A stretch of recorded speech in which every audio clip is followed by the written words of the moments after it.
Erick Erickson is a prominent conservative blogger. He is a contributor on CNN. He's got this website, Red State, and he's already making excuses for why not only that Romney's going to lose, but don't worry, don't jump off a bridge if he does. Now, he says, I'm writing this before the election because I don't want you to think that it's an excuse. No, it doesn't matter. You're writing it because you know he's going to lose. He predicts that, oh, yeah, it switches every day in my mind. I'm not quite sure. But today I say that Romney's going to win, and I think he's going to get 285 electoral votes. But let me walk you off that ledge anyway the day before the election, because in reality, I'm not as dumb as I appear on TV. I actually can read polls, and I know he's going to lose. So why is he not that concerned, though?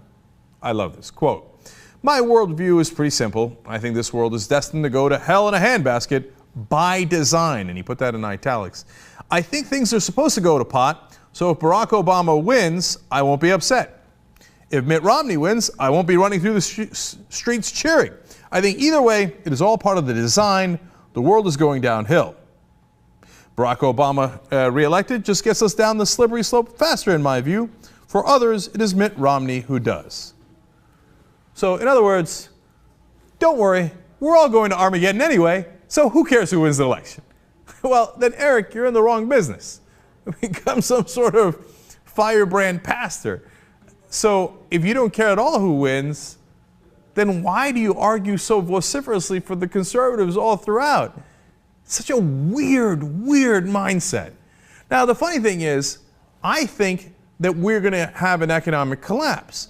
So if you look at it on the surface, people may say, okay, look, you see that? The right wing says we're going to have a calamity. The left wing says we're going to have a calamity. Oh, all those extremists say, no. Wait a minute. We're very specific about why. I say it's because of deregulating the banks, that some banker will take a tremendous risk. That risk will not work out. He will be too leveraged. It will cause a catastrophe within his banks that will spread to the other banks, which will spread to the entire world economy because we're interconnected. So I have a very specific reason why. It's not like I talked to Yahweh and Yahweh told me we were all going to head to Armageddon anyway. So if the economy does collapse, you can't call it even. You have to see why it happened. Look, if it turns out that Jesus came down and we had, the downward thing and the fire and brimstone, and then Jesus comes, well, then you can't say I was right. It had nothing to do with the banks. Then Eric would be right. But if it turns out the banks collapse the economy because of deregulation, you can't say, oh, well, it's all even. It's not even. So we'll find out, right? But then Eric goes further. He says, God is sovereign, and he is in charge, and he will return. That is my hope and my ever-present expectation.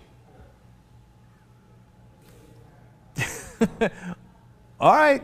I mean, I don't know what that has to do with this election, but you just keep on waiting, Eric. Okay, let's see how that turns out for you. But if that's how you view elections, my God, how little difference does it make whether Democrats or Republicans are going to win? If the whole thing is going to be decided by Jesus at the end, what's the point in being involved in politics at all?